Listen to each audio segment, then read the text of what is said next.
Diffusal Blade. It can rotate early on with the runes, and there is synergy in having these two incredibly skirmish-heavy supports like Marcy and Clog and something like a Pango that can always go with them. Yeah, EG does not lack stuns in this game. The last game it was some long cooldown stun problem, not an issue anymore. I did mention Puck for EG, but it also looks good for Thunder Awaken. Unless, maybe they could still flex this this Tiny, right? They could, yeah. I could definitely see them doing a Dawn Tiny lane. That sounds right up Thunder's alley. What I don't like about the 4 Tiny here, though, is I don't think it'll be put in situations when it has a Morphling that needs a while to farm where it can get that Blink Dagger early, because the way that Tinies are played is that they fight for it. If they want to go with position 4, I like Snapfire a lot. Gives them a lot of team fight as well. It gets you away from the cogs, but okay, Lion. Okay, so actually they have played this Lion plus Dawnbreaker lane before. It's really, really good at killing heroes early on. You've got 2 disables with Dawn's ability to gap close and just burst damage later on. But also, if you are able to secure some vision around a cliff or something and you see this Pango, the Lion can hex it. And if you kill this Pango, that takes away EG's win condition in the fights, right? If you can just find him, make sure he doesn't do that damage, and it looks like a pretty solid pick for Thunder. All right, what do you think, Jenkins, of the final 10 that we got? This is a pretty free Morphling game. That's what I'm thinking. And this hero was the scourge of the last chance qualifiers. So I don't think it's been adequately figured out by now. I have faith in Pakaz's Morphling. Yeah, they don't have a single silence to deal with this Morphling. And also, this is going to be Tiny on the mid lane. So Dark Mago, Tiny, probably his best hero besides Kunkka. So you got to be very careful. It's going to be a completely different game what happened in the previous one, where this Tiny, you know, very slowly getting into the game. Tiny's an explosive hero. He can easily take over the game. But also, it's just the Dark Mago specialty to play Tiny versus these ranged Agi carries and just toss them into the team and just wreak havoc. So I do think this SF is in danger.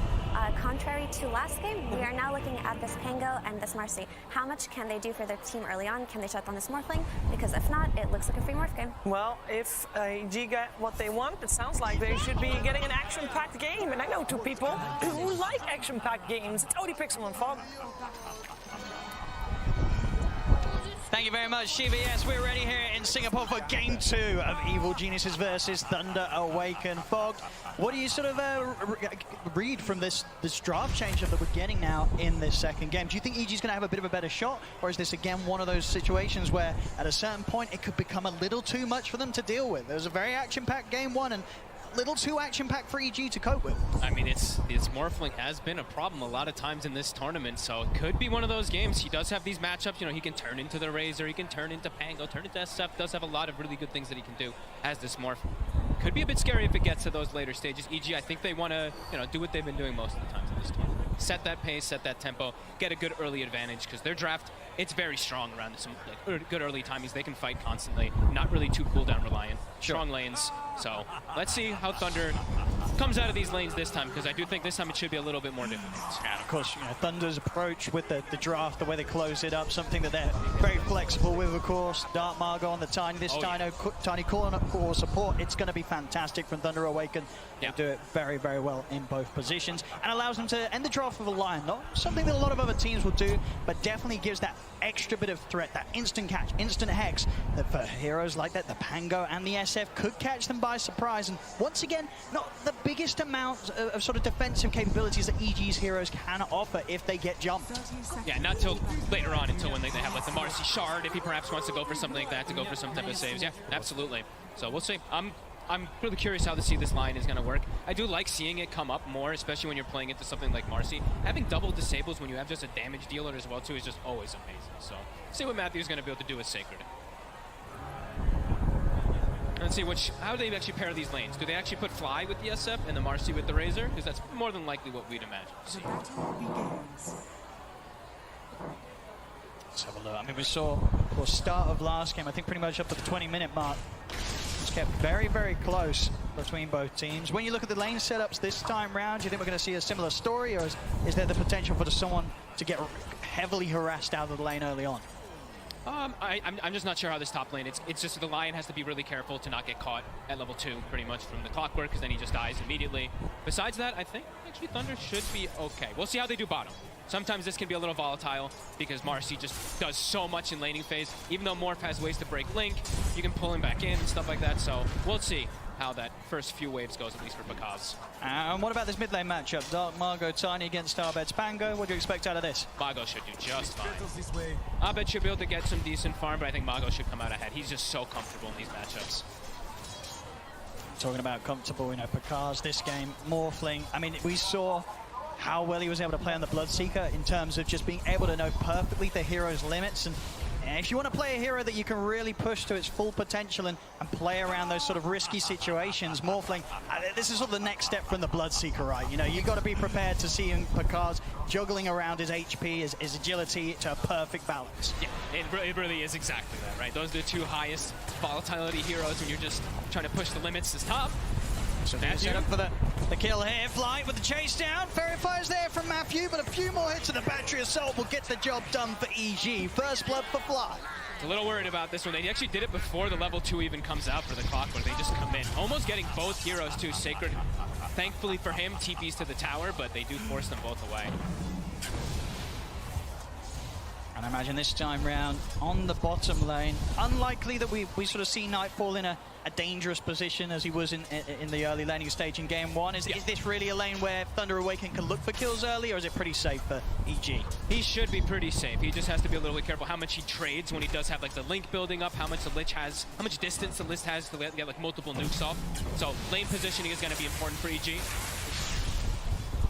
Of course, EG can see themselves very much primed and ready to try to get a kill out of this lane themselves.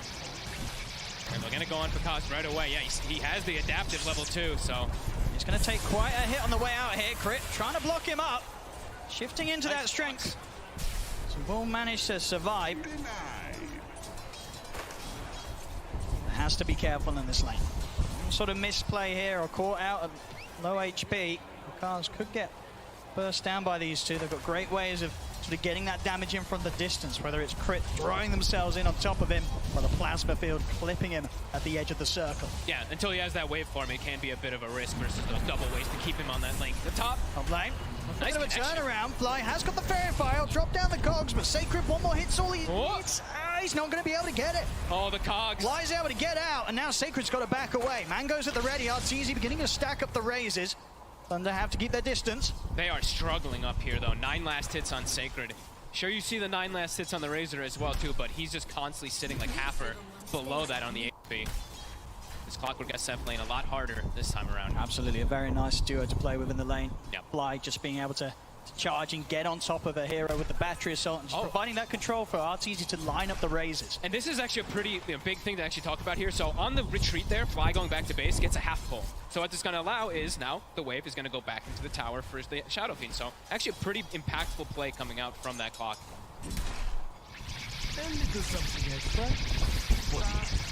See bottom lane, despite sort of the harassment that EG are applying to Bakaz, he's still farming safe. 17 and 7 against Nightfall's 13 and 5. Look at not even going for the waveform, not even a 3, just going for 2 points in adaptive. That's confident. It's cool too, because now they do have burst damage where maybe Nightfall can die. That's now true. It's a lot of magic damage. Very much so. They've got good follow-up as well from Panda. So the ability to sort of just be able to slow down EG if they're ever trying to chase this morph, giving Bakaz the space to just simply walk back under the safety of his tower. See top lane. Sacred. Setting up onto Sacred here, the cogs. Okay. Stage the raises, even if they stack up, not quite enough to burst through the high HP of the Dawnbreaker. Nightfall, they're literally just burning the raindrops. Bottom lane, Nightfall just got his delivered pretty much. It's down to 2 already. They're just constantly spamming him out, making sure they can potentially go for that type of kill if they do go for an overcommitment with the Link. Yeah, because he's shown down here. And it's really causing this sort of state of the lane where EG not really able to put as much pressure onto the Bakaz morph in this early stages as maybe as much as they thought they might be able to get away with. Yeah, they definitely wanted to maybe get at least one type of catch onto maybe the Lich or something like that to enable the Razor to shut down this morph a bit. But yeah, Bakaz's Falcon Blade's done. He's going to continue just free farming. We haven't got a chance to look at the mid lane much. Does now, of course. Waveform is picked up at 4. And they will find Panda. They should get Panda here with a rebound stun. Oh, it's actually still got the Fairy Fire. In fact, with that, he will manage to get out alive. Salva the ready as well. Panda able to stick around. Still got 2 mangoes to play with. Top lane, set him on to fly with the stun and the hex. He got the battery salt off, though. He's able to put a stop there for the Starbreaker of Sacred. Fly up to the high ground in time. Last hit, not enough to take him out. And now Arteezy, he might be able to line up some kills himself. Looks towards the Dawn. Sacred might look for a neutral deny, and he's not going to get it. Arteezy able to get the last hit in time.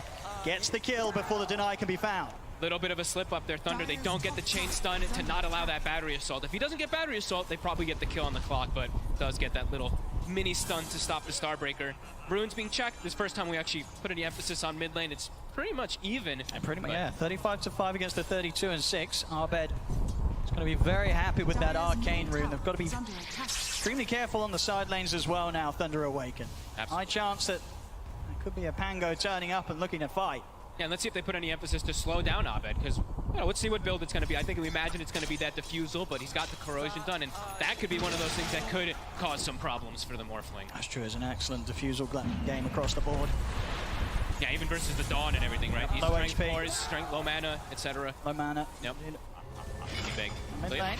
we do see a move already just to fill up for the bottle since he didn't get the rune. And, oh, I say that. He actually did not get the fill up. He did not have an inventory slot. Whoopsie. Fortunate that he's at least full HP, but probably not the best of situations there for Dark Margot.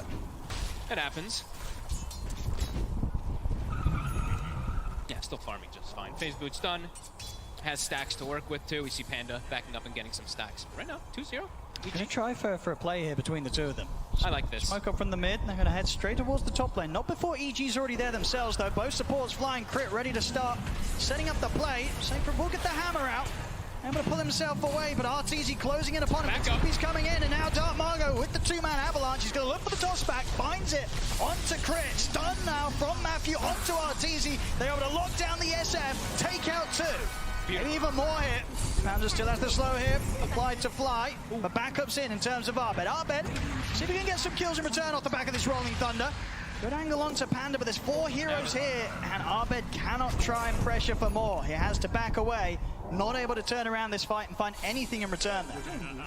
I love Thunder, how they play around the understanding of, you know, SF, it's a weak hero in the early game. It's very fragile, so able to punish it nice and early. See, Crit actually jump in aggressively around the power rune spawn. Will end up being down bottom, DD. See if they can burst through Crit for this. They certainly can. Toss back into the stun. Thunder gonna take another kill around the river. And how many times has he tipped Crit already in this series? Oh man, great rotations though, as we saw. Just knowing exactly how to punish this Shadow Fiend very squishy early. Good moves. And how Sacred, even getting a good connection under the tower. Fair bit of damage onto Arteezy here. Yeah. He'll be fine though. Does have a few 1 charges, good to go as well. So he'll still remain safe on this top lane. But the fact that they're making these moves, forcing reactions, making Crit even go top. Look at Pakaz, he's got the free lane, the free farm, with no attention put onto him now. Panda.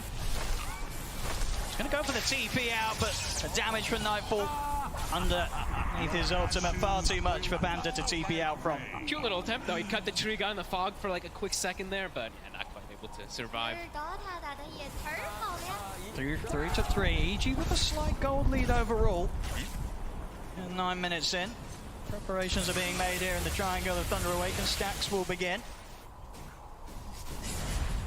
Yeah, they're gonna work on those now. It looks like perhaps Smago gonna be nicely enabled from these stacks, honestly. The phase boots this early done with the blink's gonna be done probably within the next like 3-4 minutes too.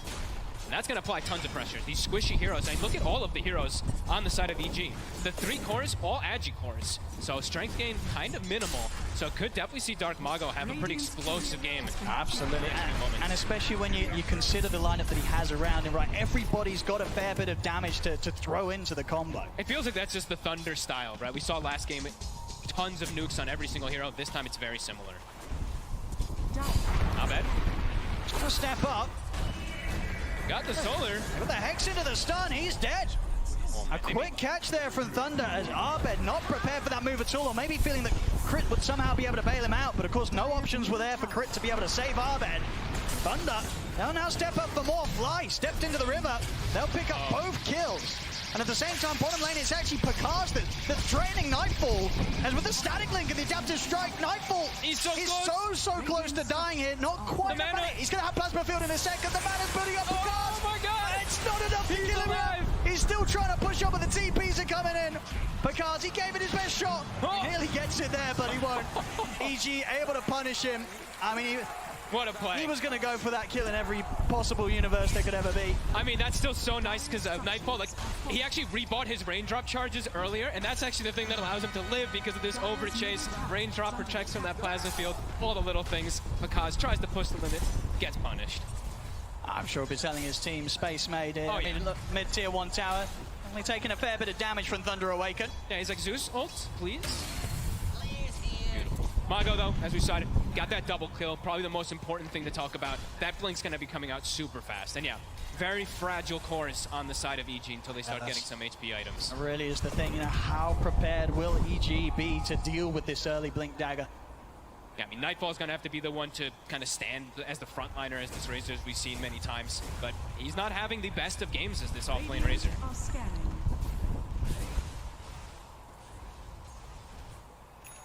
20 seconds and Sacred will be ready to back up any sort of move they make around the map, and Thunder's indeed, ready. in sync with that, they'll look to make the smoke play. They've got to set Finger. up. They've got more than enough burst for anybody. They've got all the ults. I mean, top lane, EG, smart move from them to get aggressive onto Sacred. He's the one that provides the global backup. If they take him out, there's nobody that's able to bail him out. Nightfall knows. He's like, wait a minute. Nobody reacted top. Oh, God. And he knows he's going down here. Yeah, they'll throw out the ults. You see Matthew holding back the finger.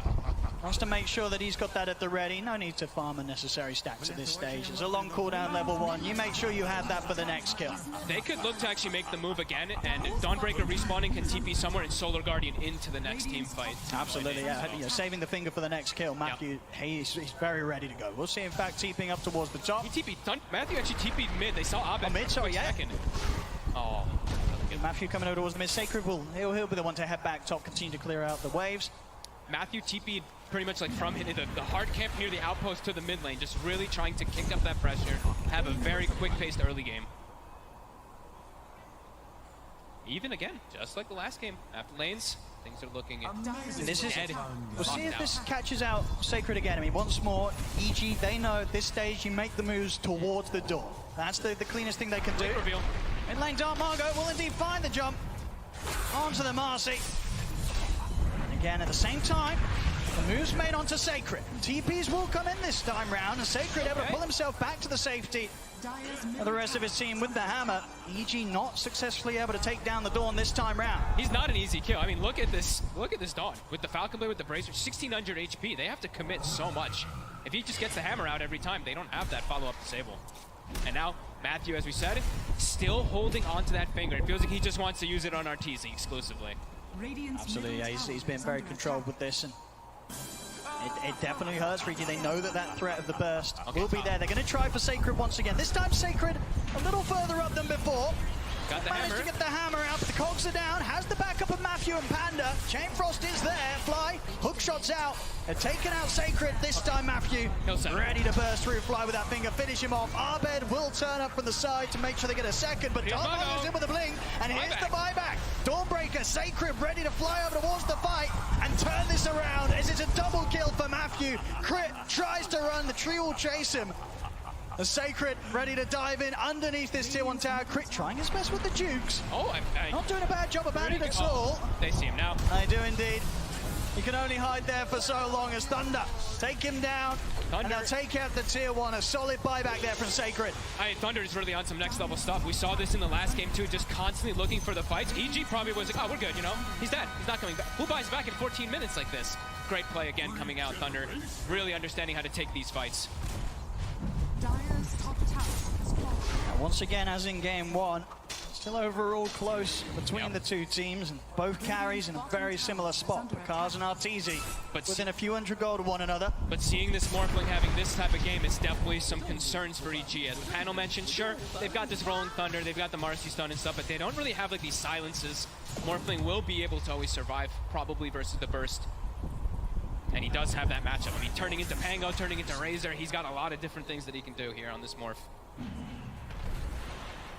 So EG, these next few moments feel like they're pretty crucial. Abed, defusal is done. Let's see if they can actually find a kill here. This could be what allows them to get me. Cars would be the big one.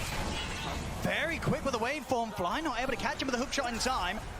Does have Sacred around. On the mana though, we'll try and swing forward with the Celestial Hammer, and indeed EG, they won't continue to chase. They know it's highly likely that Pakaz has got more backup behind him.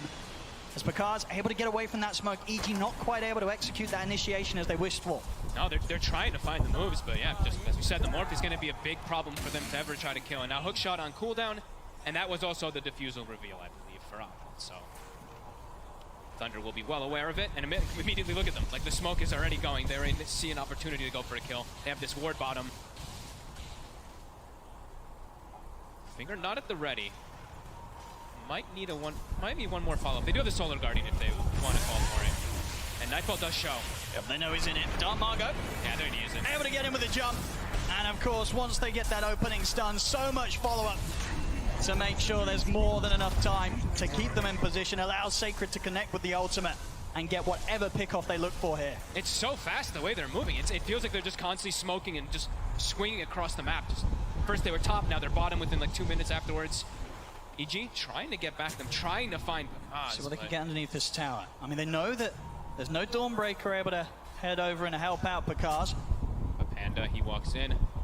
He did see that ward, it looked like for a quick second. They're gonna go for him. See if Thunder want to do anything about this. It will take a bit of time to take Panda down. He's still In fact, if they can take him down at all, they can't. Panda able to walk away. Thunder, they'll happily take the fight that EG try and poke for us. Once again, EG attempting to make these moves, but just not quite able to get that catch onto Thunder as they wish for. Thunder is just, they're reading the map better, honestly. The macro play so far has been perfect. Just like last game too, the wards that they've set up, it seems to just be doing every little thing and just keeping Thunder in a perfect position, not even losing their 5. And we're seeing the skill build from Pakaz. This is, you know, we've seen this so much now from the Morphs. You only need that 2 points in your attribute shift. So he is very scary if he turns up and fights. A ton of burst damage from waveform and from the adaptives early. I mean, do you imagine that EG wants this BKB's done on Nightfall? Will they look to try and force a fight? So top lane Matthew, he's getting gone on, but Pakaz is thinking about maybe trying to find something themselves out of this. Dark Margo's in with a jump, he's able to close the gap on RT, he just burst straight through him. Able to jump straight over towards Artur at the back of the fight, throwing out the tips as well. That is massive cause for concern. I mean, he's able to just one-shot him. Look how huge his Tiny is. He's got an Echo Save and the Brigand's Blade. It's so much damage from the combo once he gets on top of them. And as we said, you know, the EG lineup, it's very fragile. Nightfall, as you mentioned, you know, the BKB, they're going to have to try to force something big with it. Some type of fights, because things, even though it's only a 1K gold lead for Thunder, it feels like it's starting to get quite a lot higher than that. See it again, Dark Margo. Able to come in from the river, get the catch onto Abed, toss back into the Hex, the fingers at the ready, Abed gets burst. They are just, the synergy on this team is insane right now. The toss, every single time, toss back into like a follow-up stun from either the Dawn or the Lion. Yeah, everything going their way. EG, kind of crumbling right now. And it's, even when they have the BKB on Nightfall, I don't know, forcing a full fight might still be difficult. Arteezy's just dead if he walks into a fight, it feels like, so. Maybe for Nightfall, they can go look for some type of expedition with 3 heroes or 4 heroes and leave SF away, but I think going for a full team fight might be a disaster for Arteezy. Absolutely, he's going to want to have no part of any fight until his own BKB's done, Arteezy. Still a bit of time until that will be out for him.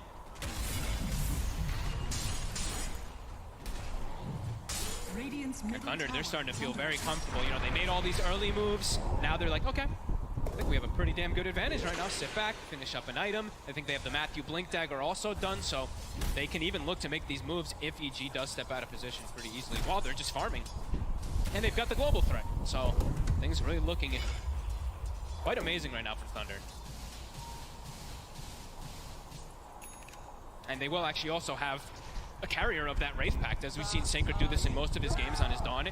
He's got the Vlads, he's going to be going for that. EG, they do not have that this time around.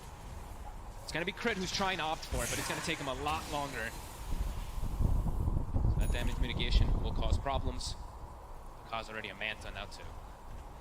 Abed, very close to having the Blink, should have it ready for the next fight. So a chance for him to maybe get in and get that opening stun. So able to walk the river, and look at the pushback onto Sacred. separated from the rest of us, seen by the cogs, but the Chain Frost is out. They're on and Arteezy. Dark goes in with a jump. Finds Arteezy in the river. Arteezy not able to get off a single spell as the Shadow Fiend falls. You see Nightfall have to just hope for a BKB TP out of it. Oh, and No fight to be had. This is around the Roshan Thunder. They can look for this. I mean, we were saying it, Arteezy, there's just no place for him around these points of the map. No he way. cannot turn up like this. He needs the BKB. We've seen every single time. If Dark Margot even catches a whiff of this SF showing up, he's on top of him every single time. That was like save your buddy syndrome. Let's see Abed. Abed? He's going to try and go for the steal here. Roshan not quite low enough for Abed to finish off himself. He's going to have to go He's for the almost TP dead. out. He nearly does die during the Rolling Thunder. He'll be able to bail out in time, but not able to find the interruption around the pit that he hoped for. Thunder Awaken, they get the kill, they get the Aegis on Picard. EG have to they have to get the SF BKB to have any type of chance. I'm still just astonished that he showed up there. As Nightfall, Bottom. they're going for him. They made the jump. They know that the BKB here for Nightfall on cooldown. Finger at the ready. Nightfall, he's got the stick charges, the static links, but there's nowhere to run. Picard finishes him off with the adaptive strike. 18-8. It just feels like all over the place for the last 10 minutes. It's just been Thunder making every single move successfully. Dire's bottom tower. EG, that BKB still not finished up. And look at Thunder, they're ready to go for more. Into the triangle here, Crip. Tries to turn us down his ground with the ultimate. Won't be able to get him with the stun for the rebound. Matthew able to line up the two-man stun here. Return, catches both supports out. 2 more dead on EG. There's Sacred just runs in. Frost Shield drops right back. He's good to go. EG fully crumbling right now. Thunder just taking advantage of every single one of these moves. And still looking to play aggressive. Look at Mago chilling in the enemy jungle. Pakaz on the bottom side. There's nowhere for EG to go. It's so difficult for EG in this sort of position. I mean, this is the thing as well. Even when the BKB's done for Arteezy, with the kind of lineup that Thunder have and the way that they play, you've got to be so ready to press it, right? There's so many ways to bait it out or indeed just catch him before he even gets a chance to react. Yeah, there's a very high chance he won't even get it off. And even if he does get it off, now at this point, do they even have damage? Is their lineup actually going to be able to do anything with these BKBs? Or are they just going to use these BKBs to stall out a long inevitable death? There we go. The BKB is there for Arteezy, but the same to be said for Dark Margot. He's going to have even less fear if that's even possible. He's just in. He is. So with the jump, Nightfall immediately pops the BKB. They're just terrified of EG. There's the jump back you. He's able to find the Hex onto Arteezy. The stun follow-up. A perfect jump there from Thunder. Causes the death of Artur behind the tier 2s. Once again, Thunder's favorite place to fight. As Crip falls, 3 dead on EG. They're ready to go past the tier 4. Dark Margot in with the avalanche. 4 dead on Evil Geniuses. As it's just too much for them both. They are just feeling themselves fully. Last 13 minutes, it's all theirs. Even since the last game, it's been all theirs too. EG, it's starting to feel like they don't really have much gas left. I mean, Thunder, they're going to keep this going. They've still got over 2 minutes left on the Aegis here for Picard. I mean, look at this. Like you said, they see Arteezy, they just immediately jump him. I mean, watch Matthew. See you later. He knows that's all he needs to do at this stage. He gets that opening Hex. And suddenly, there's no way, nothing that EG can do to provide any sort of time or safety to allow Arteezy to live through that initial disable and get his BKB off. He's just not going to get the shots. Yeah, 9K lead versus this Morphling who nearly has the Ags done.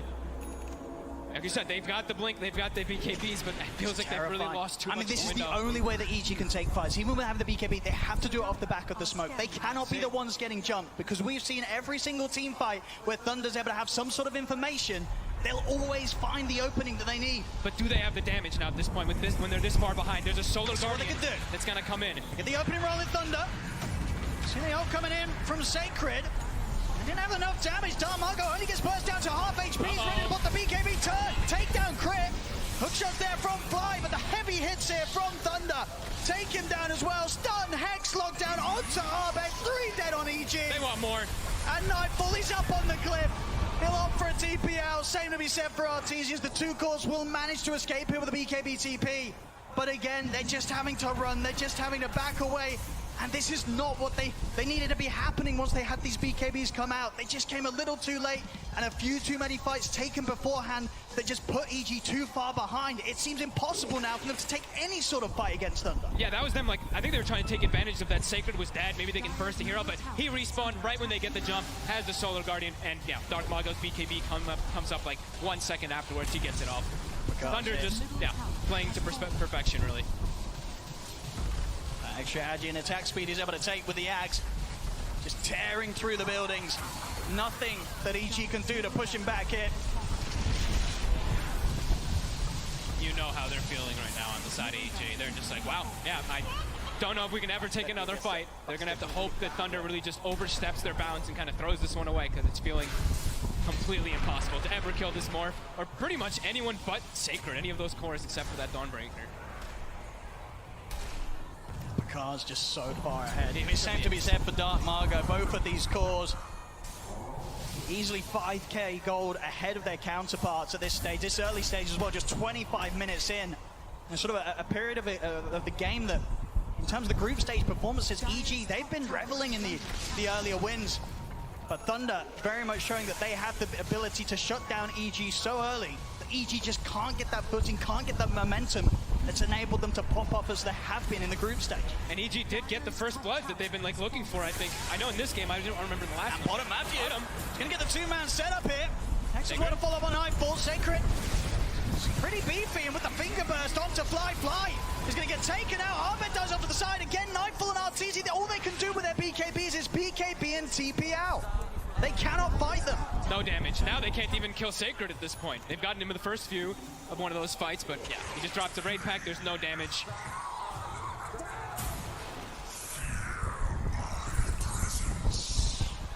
In terms of sort of fights that they can put together around the defensive on the high ground, do you sort of see any play that EG can try and go for in terms of punishing Thunder when they go for the high ground? Matthew, he showed himself. They know he's in the trees somewhere. Matthew's going to go for the blind stun. They're still just going to chase him. Jukes are there from RTZ, but Matthew, he'll still be able to chase him out. Hex is there. They're on top of him with the combo. Tips once again being thrown the way of RTZ. Godlike for Picard.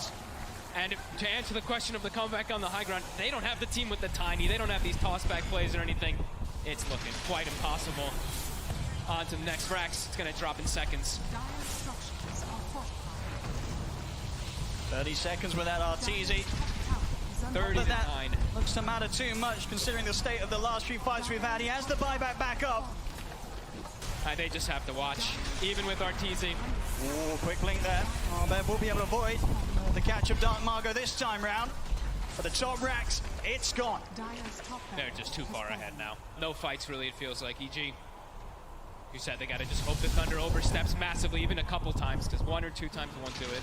Maybe 3 throws or something, but yeah, Thunder. Phenomenal play. All game, it's just been relentless aggression. Now for Thunder Awaken, they can look towards that bottom lane. Push forward towards that final tier 2 standing. Yeah, they don't each side of the map. They don't have to really go much of anywhere else now. I think the Scotty's about to be finished for Picaz as well too. He's 2-3 items ahead of his counterpart. And all of EG. It feels like they haven't even hit a creep in these last, 5 minutes or something. Definitely feels like they're running out of fallback plans.